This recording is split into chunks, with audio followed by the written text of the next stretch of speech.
play for like this invade, you know, be aggressive on the Xin Zhao, because we've seen it in the past. Xin Zhao is a good answer to the Lilia because it's so easy to keep Lilia locked down as you have access to all these dashes. Well, with all that in mind, Tally, let's see if they can do the unthinkable here. Fury 2-0 up against Team Bliss, unable to take any kind of victory against them, but they were able to certainly answer the call and look like a tough challenge. They then went 1-1 last week up against Antic, and now into Ground Zero, potentially with their best draft up against them, knowing that they've let that Camille go through. They feel like they've formulated a plan to shut that champion down. Let's see if they can put that into practice here, or if Ground Zero will continue to be this undefeated juggernaut. Yeah, I would say this is a tall task for Ground Zero to navigate. Like, the Sylas has a lot of potential this game, very, very high ceiling on the champion, but can also be absolutely useless based on how the laning phase goes. I think if Chirp plays this lane well, he can really bully Fido in the 1v1. And the champs on Ground Zero don't really want to go mid and skirmish, because if the Alistar and the Xin Zhao match that, it's going to be a very one-sided affair. So from the early game, I suppose, you mentioned just how much aggression and tendency, or ease of access, I suppose, more than anything, is for Nox to interact with these lanes. Is there a preference of a lane that you want him to go to? Is it as simple as saying, go top, almost say, I'm sorry, Tomasino, for leaving on a line in game 1. Let's get you back into the focus for game 2 and keep this Camille at bay? I think that, you know, Nox has the options, which is the main thing. Like, Schoenfire really doesn't. He has to probably just respond to what Nox is going to do in the early game, whereas Nox has, you know, he can shadow mid to make sure in the 1v1 Chirp can play aggressive. And if he does get ganked, they're going to use that health advantage from Chirp winning the 1v1 to, you know, win the 2v2. He can go bot because they have access to the, you know, gank threat from the Alistar. He can go top because they have a Renekton. He really has options, whereas, you know, Schoen's all about just making sure his lanes are able to play the game. As we see a nice hook onto Kurak, but it doesn't really matter because Ashe is such a strong champ early game. Really good flash there. Pixel perfect from Limus to react there. As you could see that Fido was going in and was pretty keen and pretty close to landing that Pulverize. And that would have certainly set the tone for what was a weird series if they were to lose a second 2v2 bot lane. But to your point, yeah, I think it's exciting to see that there are options for Nox. It's a case of how does he look to try and exploit that, because the only real shake-up I can see for Tien this time is, rather than going for a flash, he's gone for the Ignite, because he really wants that kill pressure. Yeah, you need these extra combat summoners, especially against a Renekton, to be able to swing the 1v1 in the early game. It's all about like changing how the 1v1 works. Just a little bit of the dynamic change with the extra combat summoner. Like, you can play aggressive like this and really abuse the Ignite. Tomasino doesn't have access to the cooldowns yet, so it's going to be very close. Yeah, it's getting closer. He sliced back in, but unable to land the Q thereafter. And Tien, even without jungle intervention, is able to find the first blood of this one. Nox, though, not going to be deterred by the ability of you to try and prevent yourself from falling on down. But don't tell me what is going on. Tactical sweep. Waiting. Cooldowns. 10 seconds away. Tac sweep. Not enough. Tomasino is back. Oh my god, what is happening in top lane? Nox is a genius. Like, I don't think anyone else would have seen that angle besides him. As we do go back into bot lane, which is just going to be an easy kill pickup for Ground Zero. I assume Fido went for the combo and just slightly missed it, which is unfortunate. But yeah, Nox decided, he hesitated a bit on the engage on top. Almost got picked up by Tien there if he decided to commit for the kill, but Tomasino clutches up and finds the kill. So his lane is saved now, based on this game state. But the whole time, Schoen was full clearing. He's happy with this game state in the early game. Schoen is full clearing, Hooper is cleansing, and he is sidestepping to safety. I tell you what though, that play top lane completely stunlocked me. I just devolved into not even talking anymore, and it was just react emoting. Live on cast. That's how crazy things were here. Schoenfire into the jungle, bops him on his head, and says sweet dreams to Nox. Even without the lilting lullaby, he's locked you down and sent you back to the afterlife. This is just a repeat of the first game, as we do see the Fury Polling going aggressive here. We have more action. Another easy kill pick up there with the Hex Splash coming out of Findo. That would just literally, we're dragging people into the turrets because we're just so bored of fighting on a fair front. That's a great start though for Hooper, right? To have a support come back, crash a massive wave, and then be able to get a kill to, reward yourself. Yeah, and this is to touch on what I brought up in the first game. We saw, you know, Schoen go for the full clear into the invade because Nox went for the early gank. And once again, Nox has gone for an early gank, and this is a devastating game state for him. He is level 3 to level 5. Lilia has got 2 camps on him already. This 1v1 in the jungle is extremely over for him. This is brutal, much to your point, right? If you're looking to have all these lanes to gank, maybe too many options, in which case Schoen is like, you know, he's got the Moyai face on, he's just like, I farm camps, I clear, I become strong, I have more farm than my laners right now. That's how happy he is. He'll be level 6 in an absolute heartbeat, but Limus being a sneaky little sinner. There's the route. Where you going? Tien says, thank you so much. Hook shot off the wall, and there's a gank from your support. Yeah, and you know, Shunfire doesn't even have to be the jungler because he can just farm while his support is the jungler. As we do see the gank going, the Fido will fall down. Fido does get denied. That's the crucial point. So maybe not the worst case here for Fury, despite losing a member in the process. And it looks so clean. It looked like maybe Kurek had just gotten out, but they had more left in the tank. As Nox, you know, just decided to just deny Shun the kill. He knows it's coming. He just doesn't want to give him the gold. Gives it to the support. But an important thing to touch on is, you know, Chirp finds the solo kill in mid lane. So the one winning matchup that they have, or one of the winning matchups that they have, is working the way they needed to. You know, except that Shun's just going to like play to deny the back, but he wants to be on the map as much as possible because he can really, you know, bully the Zins out. Whenever he finds Nox, he can be up in his face. He can steal his camps in front of his face because his laners can't come save him. Certainly can't. Let's run it back with this replay to see exactly how things materialize because they're both level 5 at this point. Yeah, so like pretty much Fido dodged every single ability coming out of Chirp, but he gets touched by that one Q and like, you know, just the damage coming out of Cassidy when he get hit by the poison into the Twin Fangs is just unmatched at this point in the game. How broken is Twin Fangs? Hey, all it takes is one trickle of poison. It's like, all right, suddenly my damage profile has increased by like 9,000%. Even burning the flash for the extra Twin Fang afterwards, it was an overkill. That's how strong he was.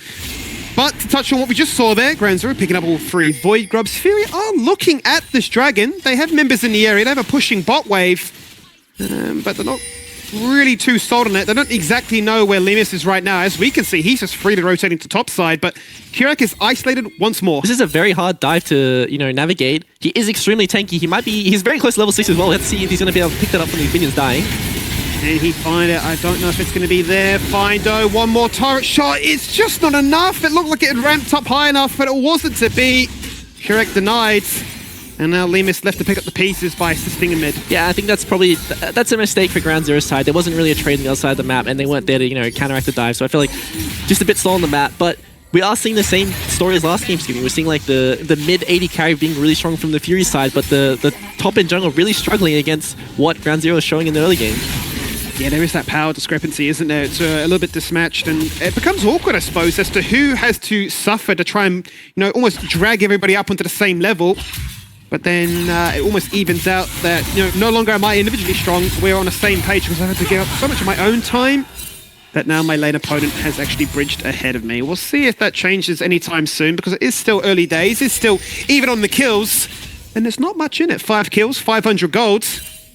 Now Fido's chance to try and be unleashed and see if he can find a roaming gank. Yeah, I think that the roams coming out of Fury aren't really a proactive roam. It's more about like covering. We see Thomas in his way pushing out, so you know, Findo wants to be in top to make sure he's able to play that. He gets spotted on the ward though, so nothing will happen to Tien, but Chirp is in a lot of trouble here in mid with no flash.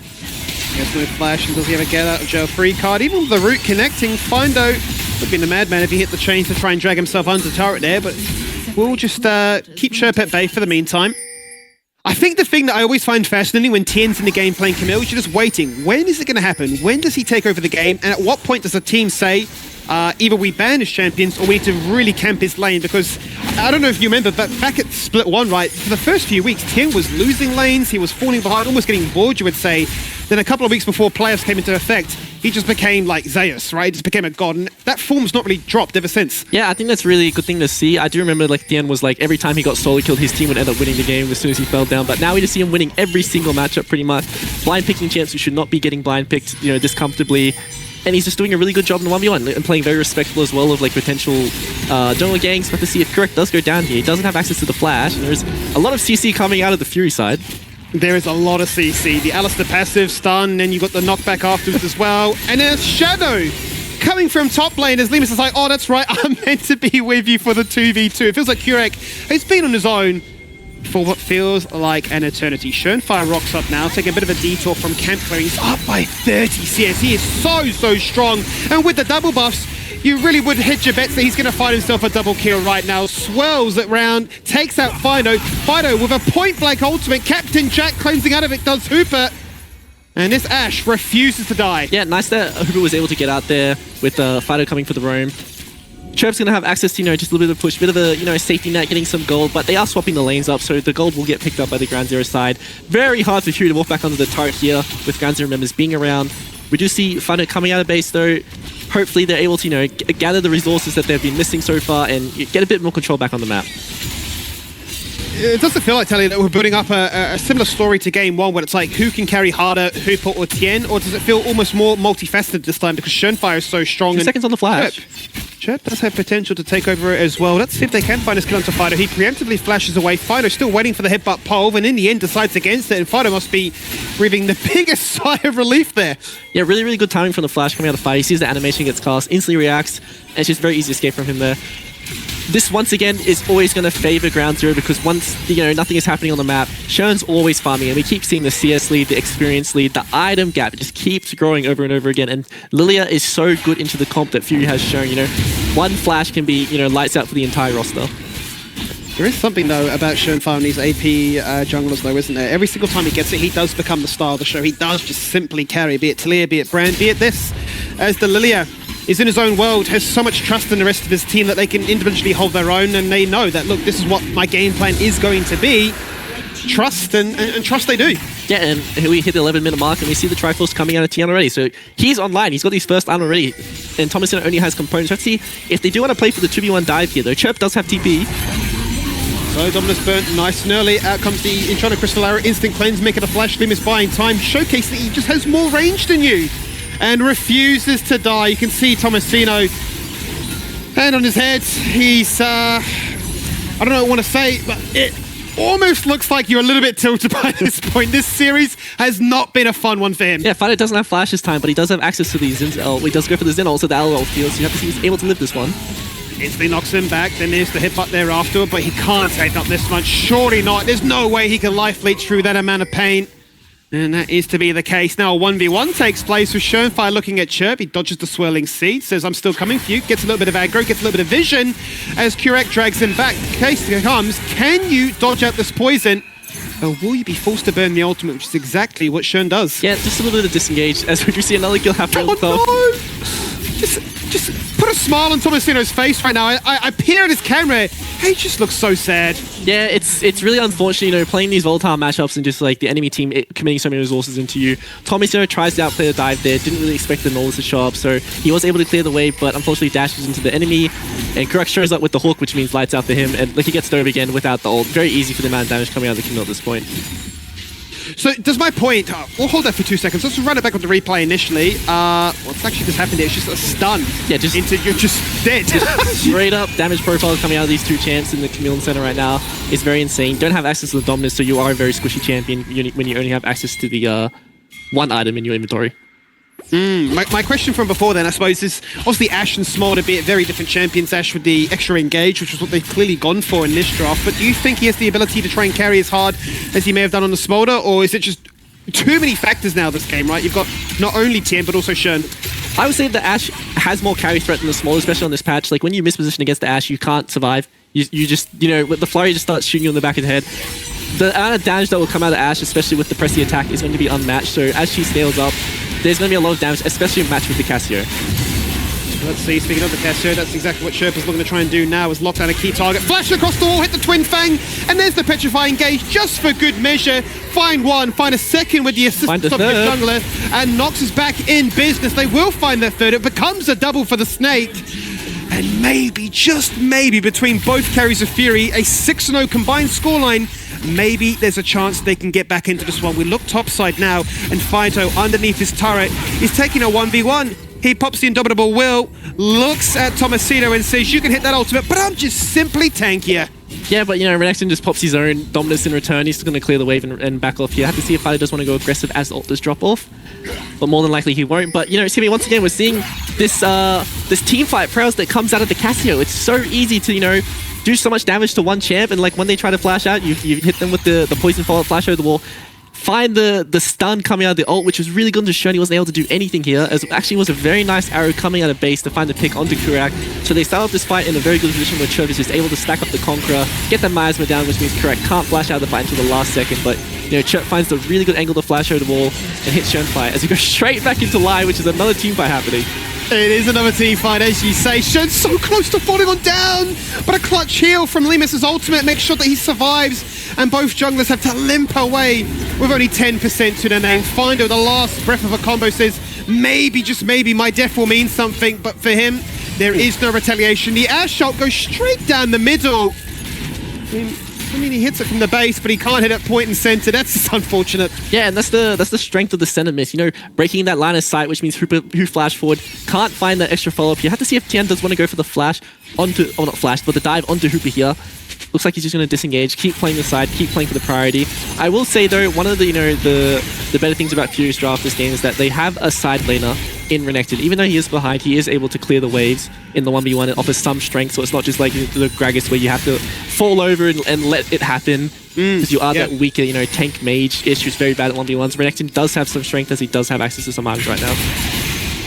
Question becomes though, with those items, with those breakpoints, can Fury find a way to win an actual team fight? Because right now Nox jumps in, he's so far behind compared to Shoenfire. Just look at that scoreboard. So it's a 4v5 right off the bat. The Herald, forget about it, we go in for more. Shoen hits a double and he says, I've still got them all dotted up. Just lock them down, put them to sleep, and put this game to rest.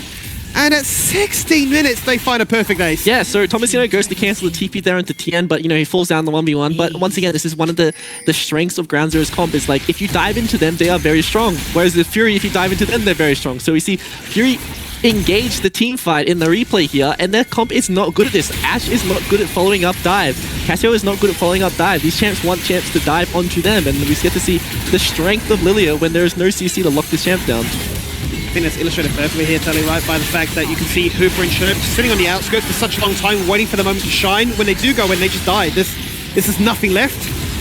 Yeah, it's way too hard for these like a mobile slow champs to navigate. They don't really have like the ability to just flash forward and blow the game up there yet.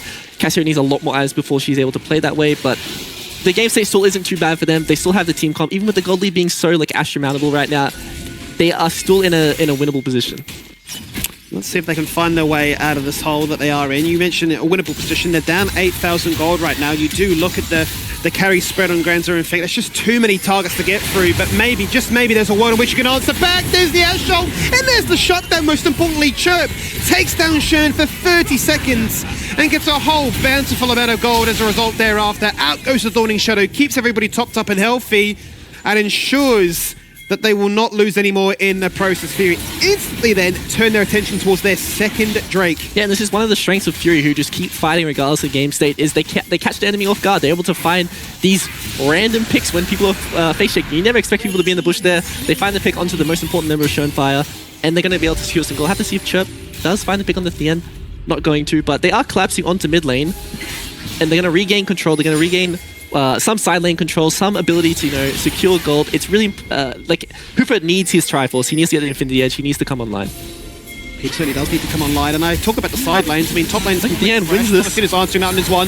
Chirp is going to say, I can lock you in place for a few seconds, but is that enough? Conqueror stacked up. Twin Fangs coming out thick and fast, but Lemus is there to rotate a little bit quicker than Chirp, who doesn't receive any protection until he is already gone. There is the depth charge knocking up to Final on the flank with the Indomitable active. Can do one little headbutt, then gets put to sleep, flashing across the wall, but he's still seemingly going to fall on down. It's just absolute terror here from Ground Zero that see a target, kill a target, and are showing no signs of slowing down. Yeah, this is just the strength of Ground Zero. They know they can't fight the dragon after losing their members, so they go for like the midway push into the vision control. Chirp splits off, and like once this comp is not grouped together, it's so hard for them to team fight because there's just so many different threats that can come over walls, so many different abilities you need to worry about. Nighthawks, the Lilia bowling balls, there's so much damage that comes out of nowhere if you're split up, and the only time Fury is strong is when they're playing these front-to-back team fights. Well, it's a pretty strong start here for game number 2 as we get closer to the 20-minute mark. 6 grubs, 6 towers, 6 wins, it would seem, at this stage, if we try and really carry that narrative on. But this was a bit of a, I want to say, anticlimactic 1v1, because in the end, it was just who could rotate first. Yeah, this was just, Chirp doesn't have access to the flash, so he can't really outplay Tien at this point. He's always going to get, like, ulted next speed. But the rest of the team rotating is just getting cleaned up by, Ground Zero were going to come anyway, regardless of how the 1v1 turned out, and they just had numbers at this point. Secrets up together. 10k gold lead is the big takeaway now as well, right? They've certainly showcased that you can have carries, you can be strong, laning phase can be one thing, but can you continue to display those levels once the mid game comes around? I think some team, or a team like Ground Zero, just has too much versatility in approaching this one, and yeah, I think Fury have been upended on this occasion. Yeah, definitely, and we saw Hooper being so strong in the early game, but he's just not getting access to items right now. He's falling behind the clock.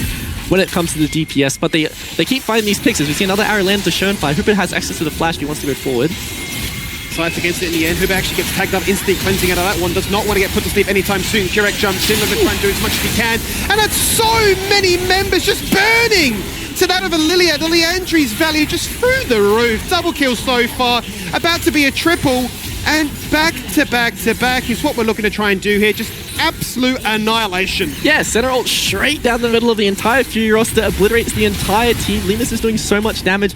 He just keeps, honestly, he's feeding a bit in the early game, but he's becoming so strong when it comes to these mid-game team fights. And like, once again, we're seeing the center, I think, go undefeated today. Dancing Shelly, is it happening? 400 HP and a Dream with 6 scrubs and a legion of Void Mites on the base as well. Where's Kitty when you need her? It's time for Dancing Shelly. Yeah, honestly, really, really good performance from Ground Zero. Even though they had like these weak points, these shaky points in the game, they know how to really snowball games when they get a tiny lead. They close out in extremely clean fashion from, even game state. So it's really good to see that they were able to just completely blow the game out of the water pretty much and win in a comfortable fashion. No, they certainly did. Still undefeated. Fury up against Ground Zero. Not to be the decider here today. They got